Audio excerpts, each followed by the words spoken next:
Good evening everyone. I am Praveen Kumar. तो हम लोग पढ़ रहे हैं जेनेटिक्स। ठीक है।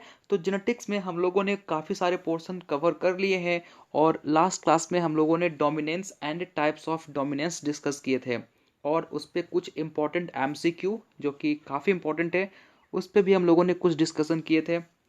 तो चलिए हम लोग जेनेटिक्स में आगे बढ़ते हैं और हम लोग आज कुछ इम्पोर्टेंट टर्मिनोलॉजी डिस्कस करेंगे। तो चलिए आप थोड़ा ध्यान से देखिएगा क्योंकि थोड़ा सा ये कंसेप्चुअल है और बच्चे यहाँ पे काफ़ी ज़्यादा कंफ्यूज रहते हैं। तो प्लीज़ आप वीडियो को थोड़ा डिसिप्लिन मेंटेन करते हुए देखेंगे। तो चलिए हम लोग एक ओवरव्यू ले लेते हैं क्या देखने वाले हैं हम लोग आज के लेक्चर में। तो हम लोग सबसे पहले पढ़ेंगे पीलियोट्रॉपिक जीन क्या होता है, देन पढ़ेंगे लिथल जीन क्या होता है, इंट्रैक्शन ऑफ जीन्स क्या होते हैं, फिनोकॉपी क्या होता है और एडिटिव जीन क्या होता है। ठीक है। तो चलिए हम लोग वन बाय वन डिस्कस करते हैं। सबसे पहले हम लोग देखेंगे पीलियोट्रॉपिक जीन क्या होता है। पीलियोट्रॉपिक जीन क्या होता है इसको समझने से पहले थोड़ा सा हम लोग चलेंगे मेंडल के ऊपर। मेंडल का कहना था कि एक जीन जो होता है वो एक करेक्टर को कंट्रोल करता है। अकॉर्डिंग टू मेंडल, है ना, कि एक जीन एक करेक्टर को कंट्रोल करता है। बट ये सही नहीं है। आज हम लोग देखें तो जो मेंडल की बात है उस पर भी हम लोगों ने कई सारे एक्सेप्शन खोज लिए हैं। जैसे कि आप यहाँ देखो पीलियोट्रॉपिक जीन। पीलियोट्रॉपिक जीन जैसे मान के चलिए ये एक जीन है और ये जीन जो है वो एक से अधिक कैरेक्टर को कंट्रोल करता है। ठीक है। नॉर्मली क्या मेंडल का कहना था कि एक जीन एक कैरेक्टर को कंट्रोल करता है, लेकिन ऐसा नहीं है। एक जीन एक से अधिक कैरेक्टर को कंट्रोल करे तो इसको हम बोलते हैं पीलियोट्रॉपिक जीन। ठीक है। जैसे जस्ट एक एग्जांपल समझते हैं कि बी कोई एक जीन है। बी कोई एक जीन है जो सीड कलर के लिए भी रिस्पॉन्सिबल है, सीड शेप के लिए भी रिस्पॉन्सिबल है, पोड कलर के लिए भी रिस्पॉन्सिबल है और पोड शेप के लिए भी रिस्पॉन्सिबल है। जीन एक ही है बट कई सारे फिनोटिपिक कैरेक्टर को ये कंट्रोल कर रहा है। तो इससे जीन को हम क्या बोलते हैं?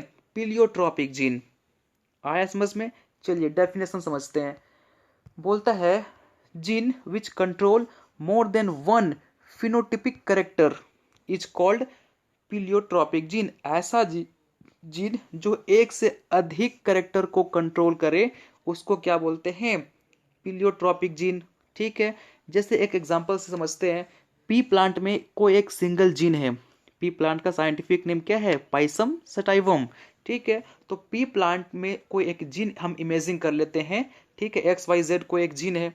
वो जीन जो है वो सीड कोट कलर के लिए भी रिस्पॉन्सिबल है और फ्लावर कलर के लिए भी रिस्पॉन्सिबल है। जीन तो एक ही है बट वो दो अलग अलग फिनोटिपिक करेक्टर के लिए रिस्पॉन्सिबल है। आ रहा है समझ में? तो ऐसे जीन को हम क्या बोलते हैं? पीलियोट्रॉपिक जीन बोलते हैं। तो आपको याद रखना है, कोई डिफिकल्ट नहीं है। एक ऐसा जीन जो एक से अधिक कैरेक्टर को कंट्रोल करे उसको क्या बोलेंगे? पीलियोट्रॉपिक जीन बोलेंगे। चलिए नेक्स्ट हम बात करते हैं lethal gene, one of the most important. Lethal gene क्या होता है?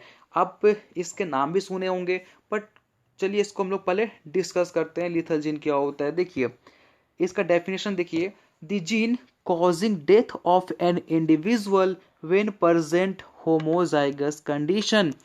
बोलता है कि जब जीन होमोजाइगस कंडीशन में आएगा तो इंडिविजुअल के डेथ होने का कारण बनेगा। मतलब अगर जीन होमोजाइगस कंडीशन में आ गया तो ये अपने आप को एक्सप्रेस करेगा और इसके एक्सप्रेशन के फलस्वरूप कुछ ऐसे केमिकल रिलीज होंगे जो इंडिविजुअल के डेथ होने का कारण बन जाएंगे। ठीक है। और ऐसे जीन को हम बोलते हैं लीथल जीन।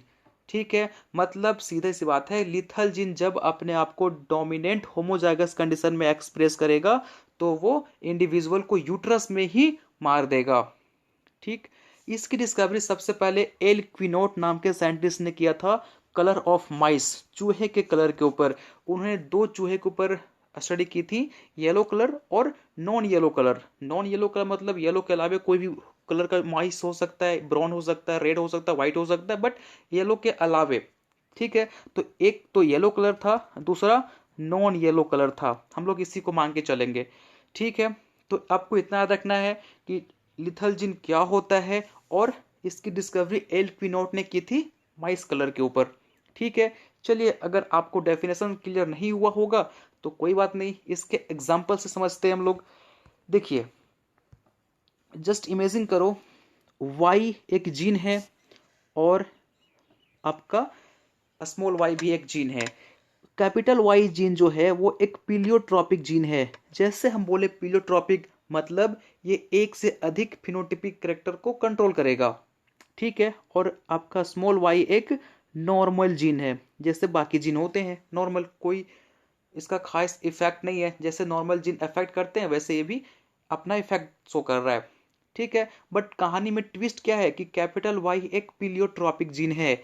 अब मेरी बात ध्यान से सुने, क्योंकि कैपिटल वाई एक पीलियोट्रॉपिक जीन है, सो ये कैपिटल वाई जो है वो येलो कलर ऑफ माइस, माइस के येलो कलर के लिए रिस्पॉन्सिबल है, और आपका स्मॉल वाई जो है वो नॉन येलो कलर के लिए रिस्पॉन्सिबल है। ठीक है, थोड़ा सा समझिएगा, कंसेप्चुअल है, ठीक है ना। कैपिटल वाई एक पीलियोट्रॉपिक जीन है, ठीक है, और कैपिटल वाई जो है वो एक जो माइस में येलो कलर है उसके लिए रिस्पॉन्सिबल है, और आपका स्मॉल वाई है वो नॉन येलो कलर के लिए रिस्पॉन्सिबल है। अब देखिए, क्योंकि कैपिटल वाई आपका एक पीलियोट्रॉपिक जीन है, इसलिए इस पे एक और लिथल जीन भी अप्लीकेबल होगा। तो अब मेरी बात ध्यान से सुनिए, येलो कलर ऑफ माइस के लिए कैपिटल वाई क्या है, डोमिनेंट है, और लिथल के लिए ये क्या है, रेसेसिव है। ठीक है, देखिए, अब हम आपको कंफ्यूज नहीं कर रहे हैं। कैपिटल वाई क्योंकि एक पीलियोट्रॉपिक जीन है, पीलियोट्रॉपिक जीन होने के कारण इसके पास दो फिनोटिपिक कैरेक्टर होंगे, तो ये येलो कलर ऑफ माइस के लिए डोमिनेंट है, बट लिथैलिटी के लिए ये एक रिसेसिव है। ठीक है, और आपका स्मॉल वाई एक तो नॉर्मल जीन है ही। तो अब देखते हैं हम लोग इसका क्रॉस। देखिए, capital Y small y, capital Y small y, ये मेल मान लीजिए, इसको इसको फीमेल मान लीजिए। ठीक है, गैमेट बनेंगे capital Y small y, capital Y small y. ठीक है, यहाँ पे 4 खाने बनेंगे, इसको यहाँ पे पुट कर दें, capital Y small y, capital Y small y. ठीक है, देखिए, capital Y capital Y capital Y small y, capital Y small y small y small y. अब ये तो बन गया। अब यहाँ पे इंटरेस्टिंग फैक्ट क्या है, देखिए, जब एल क्विनोट ने इस स्टडी को अध्ययन किया, अपना रिजल्ट उन्होंने फाइंड आउट किया, तो रिजल्ट में उनको 3:1 मिलना चाहिए था मेंडल के अकॉर्डिंग, बट ये रेशियो 3:1 ना मिलके फिनोटिपिक रेशियो इनको 2:1 मिला। ऐसा क्यों? रेशियो तो 3:1 मिलना चाहिए था ना मेंडल के अकॉर्डिंग, बट यहाँ पे 2:1 मिला। ऐसा इसलिए हुआ क्योंकि यहाँ पे ध्यान से देखें, कैपिटल वाई एक पीलियोट्रॉपिक जीन है, तो इसके वजह से यहाँ पे, क्योंकि ये डोमिनेंट होमोजाइगस कंडीशन है, और डोमिनेंट होमोजाइगस कंडीशन में आते ही लिथैलिटी अपने आप को एक्सप्रेस कर दिया, और लिथैलिटी के एक्सप्रेशन के फलस्वरूप जो माइस थी उसका डेथ यूट्रस के अंदर ही हो जाता है। तो ये डेथ कर गया। क्यों डेथ कर गया? क्योंकि यहाँ पे लिथैलिटी होमोजाइगस कंडीशन में अपने आप को एक्सप्रेस कर दिया, और एक्सप्रेस करने के फलस्वरूप जो माइस थी उसका यूट्रस में डेथ हो गया। इसलिए फिनोटिपिक रेशियो इनको क्या मिला, 2:1। 2 माइस थे जो येलो कलर के थे, और एक माइस जो था वो नॉन येलो कलर का था। क्लियर हो रहा है यहाँ तक? तो लिथैलिटी का मतलब ही यही होता है कि भाई ऐसा जीन जो अगर होमोजाइगस कंडीशन में आ गया और वो अपने आप को एक्सप्रेस कर दिया, ठीक है, तो वैसे कंडीशन में माइस की या इंडिविजुअल की डेथ हो जाती है। जैसा कि आपने यहाँ पे देखा, जैसे ही ये डोमिनेंट होमोजाइगस कंडीशन में आया, लिथैलिटी भी अपने आप को एक्सप्रेस किया। माइस येलो कलर का तो होगा, लेकिन लिथैलिटी के एक्सप्रेस होने के कारण माइस की डेथ हो गई, और एल क्विनोट को रेशियो 2:1 मिला, ना कि 3:1 मिला। तो ये है कि नहीं डेविएशन फ्रॉम मेंडलिज्म? ठीक है, आया समझ में? चलिए आगे मूव ऑन करते हैं हम लोग। यहाँ पे देखिए, वही वाला कंडीशन है, ये मेल पेरेंट है, ये फीमेल पेरेंट है, दोनों के बीच में क्रॉस हुआ। क्रॉस कराने के बाद हमने यहाँ पे 4 खाने बनाए। यहाँ पे देखिए रेशियो क्या मिला, 2:1 मिला। दो जो माइस थे वो येलो कलर के थे, एक माइस जो था वो नॉन येलो या फिर ब्राउन कलर का मिला इनको, क्योंकि ये कैपिटल वाई जो था वो डोमिनेंट होमोजाइगस कंडीशन में अपने आप को एक्सप्रेस किया, और एक्सप्रेस करने से लिथैलिटी भी एक्सप्रेस किया, और चूहा की डेथ हो गया जस्ट बिकॉज ऑफ लिथैलिटी। ठीक है, तो लिथैलिटी पे एक भी अगर क्वेश्चन आता है तो बस आपको माइंड में इतना रखना है कि लिथैलिटी डेथ का कारण तभी बनता है जब वो अपने आप को डोमिनेंट होमोजाइगस, ये क्या है, डोमिनेंट है कि नहीं है, डोमिनेंट होमोजाइगस कंडीशन में एक्सप्रेस कर दे। ठीक है, और रेसेसिव में रहेगा तो कोई बात नहीं, वो एक कैरियर के समान काम करेगा, एक वाहक के समान काम करेगा। ठीक है, इतना बात समझ में आया। चलिए आगे बढ़ते हैं। अब हम लोग बात करते हैं इंटरेक्शन ऑफ जीन। क्या होता है इंटरेक्शन ऑफ जीन? देखिए, मैंने आपको बताया था कि जब एक जीन एक से अधिक फिनोटिपिक कैरेक्टर को कंट्रोल करे तो उसको बोलते हैं पीलियोट्रॉपिक जीन। बट कई बार ऐसा भी तो हो सकता है बहुत सारे जीन मिल के किसी एक खास पार्टिकुलर कैरेक्टर को जन्म दे, या किसी एक खास कैरेक्टर के लिए रिस्पॉन्सिबल हो। तो यहाँ पे देखिए बहुत सारे जीन मिल के एक कैरेक्टर को कंट्रोल कर रहे हैं, तो इसको क्या बोलेंगे, इंटरेक्शन ऑफ जीन। अब दोनों के बीच में कंफ्यूज मत होना, बहुत सारे जीन मिलके जब एक कैरेक्टर को कंट्रोल करे इसको इंटरेक्शन ऑफ जीन बोलते हैं, और जब एक जीन बहुत सारे फिनोटिपिक कैरेक्टर को कंट्रोल करे तो उसको पीलियोट्रॉपिक जीन बोलते हैं। ठीक है, चलिए इंटरेक्शन ऑफ जीन को थोड़ा डिटेल में समझते हैं। क्या बोलता है देखिए, 2 और more gene interact with each other. जब 2 या 2 से अधिक जीन आपस में इंटरेक्ट करते हैं तो एक पार्टिकुलर फिनोटाइप प्रोड्यूस होता है, क्योंकि just because of interaction of gene. ठीक है, मतलब सिंपल सी बात है, जब 2 या 2 से अधिक जीन आपस में इंटरेक्ट होंगे तो एक पार्टिकुलर फिनोटाइप प्रोड्यूस होगा। ठीक है, आया समझ में? बेस्ट एग्जांपल क्या है, कोलाबरेशन। देखिए इसके एग्जांपल को समझते हैं। पर यहाँ पे देखिए, आपने देखा होगा चिकन के ऊपर ये लगा, ये होता है ना, तो देखिए ये भी अलग अलग शेप का होता है। रोज कॉम शेप होता है, वॉलनट शेप होता है, पीस शेप होता है, सिंगल कॉम शेप होता है ना? आप देख रहे हो ना यहाँ पे अलग अलग इसका फिनोटाइप दिखाई पड़ रहा है ना? चलिए अब समझते हैं यहाँ पे इंटरेक्शन ऑफ जीन की स्टडी किसने की थी। सबसे पहला क्वेश्चन तो यही बन जाता है, Bateson and Punnett. Bateson and Punnett नाम के एक साइंटिस्ट ने सबसे पहली बार इंटरेक्शन ऑफ जीन के ऊपर स्टडी की थी। ठीक है, कैपिटल आर जो होता है वो रोज शेप कॉम के लिए रिस्पॉन्सिबल होता है, कैपिटल पी जो है वो पी शेप कॉम के लिए रिस्पॉन्सिबल होता है, स्मॉल आर स्मॉल पी जो है वो सिंगल कॉम के लिए रिस्पॉन्सिबल होता है, कैपिटल आर कैपिटल पी जो है वो वॉलनट कॉम के लिए रिस्पॉन्सिबल होता है। अब यहाँ पे देखिए मैं नेमिंग कर दे रहा हूँ,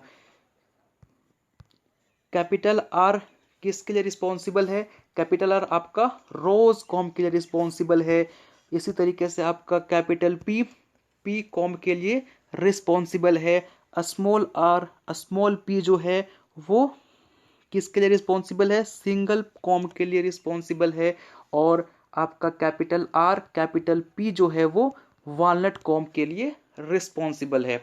ठीक है, अरे भाई सिंपल सी बात है, यहाँ पे देखिए जब कैपिटल आर जीन आएगा तो रोज कोम शेप बनेगा, जब कैपिटल पी शेप होगा तो कोम कैसा होगा, पी शेप का होगा। जब आर और P capital R capital P दोनों आपस में मिल जाएंगे तो कोम का शेप कैसा हो जाएगा, वॉलनट की तरह। और जब स्मॉल आर स्मॉल पी आपस में मिलेंगे तो कोम कैसा दिखेगा आपको, सिंगल, है ना, इस टाइप का कुछ। अब इसके हम लोग क्रॉस को समझते हैं। देखिए रोज कॉम यहाँ पे दिखा रहा है, इसको मेल मान लेते हैं, पी कॉम को हम लोग फीमेल मान लेते हैं। यहाँ पे देखिए मियोसिस हुआ, गैमेट बनेगा, है ना? आपको ऑलरेडी बताया गया है इसलिए यहाँ पे कोई रॉकेट साइंस नहीं है, आपको monohybrid cross dihybrid cross में बेहतर ये सब बताया गया है। तो यहाँ पे मियोसिस होगा, गैमेट का फॉर्मेशन होगा, फिर फर्टिलाइजेशन होगा। और मज़े की बात, एनिमल्स में कभी भी सेल्फिंग नहीं होता है, एनिमल्स में क्या होता है, इंटर क्रॉस होता है।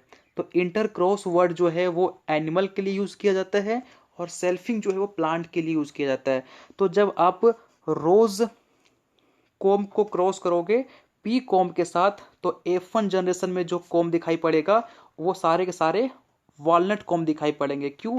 कैपिटल आर डोमिनेंट है, कैपिटल पी डोमिनेंट है। तो मैंने बताया था कैपिटल आर कैपिटल पी मिलकर कैसा बनाएगा? वॉलनट कोम बनाएगा। ठीक है, यहाँ तक क्लियर है। चलिए इसका इंटर क्रॉस कराते हैं, फिर गैमेट का फॉर्मेशन होगा। गैमेट कैसे बनेगा? आपको मैंने ट्रिक बताया था। एक बार कैपिटल आर लिखिए, कैपिटल पी और स्मॉल पी।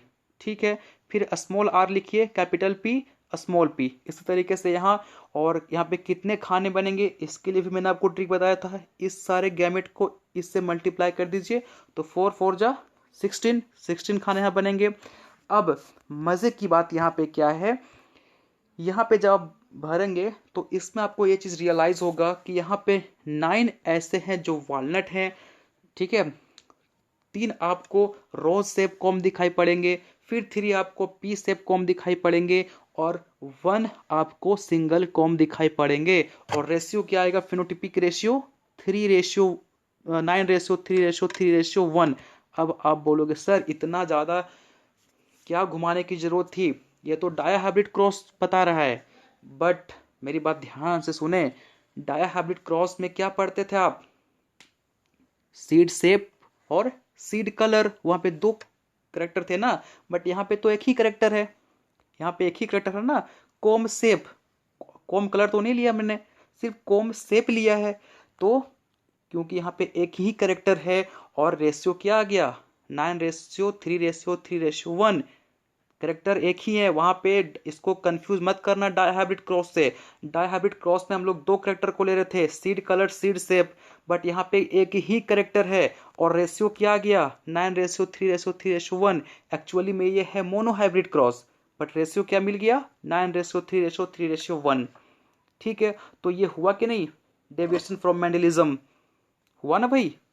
चलो यहाँ पे देखें, वही चीज है, जब हम लोग रोज शेप को क्रॉस करवाते हैं पी शेप कॉम्ब के साथ, तो फर्स्ट जनरेशन में आपको सारे के सारे वॉलनट कॉम्ब दिखाई पड़ते हैं। और जब इसको आप इंटर क्रॉस कराओगे तो F2 जनरेशन में आपको 9 वॉलनट शेप मिलेंगे, 3 आपको रोज शेप दिखाई पड़ेगा, 3 आपको पी शेप दिखाई पड़ेगा, एक आपको सिंगल शेप कॉम्ब दिखाई पड़ेगा।